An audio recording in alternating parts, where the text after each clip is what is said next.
Jos jotain feilua oikeesti tässä aseessa. Niin mitä mä en näe mitään läpi tosta. Minä 10 jäljellä. Hirveä yleisö vielä. Käydäs kattoo. Vittu muurahainen on mun muni. Kyllä se on tyhjä taulu. Joo, ei, kun en mä näe tosta tähtäimestä mitään läpi.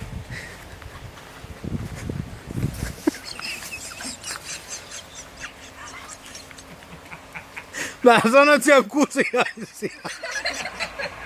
Se on täynnä kusiaisia se paikka, mutta no. No hei, mä sentään tulin silloin 2014 kusiaispesässä istumisen SM-kisoissa 3. Se on aika hyvin jo.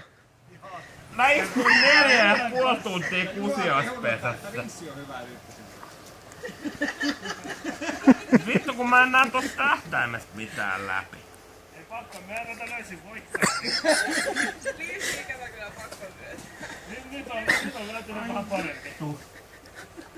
Pura se kusiainen mua näköjään katsoo. Ei kyllä tarvitse. Kyllä tää on hoidettu tää vuoden.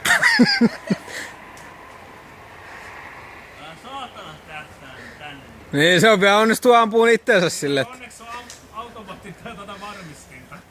Mut mä en tiedä miksi mä en näe tän vitun tähtäimen läpi täältä.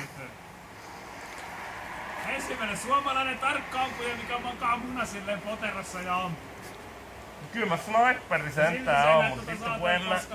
No en mä oo sama kuin Simo Häyhä. No et todellakaan. Se ei tarvitse tota saatanan kiikoja. Mä en näe tää kiikarin läpi vittu mitään. Sitähän näkyy hyvin. Näkyy siinä. No mä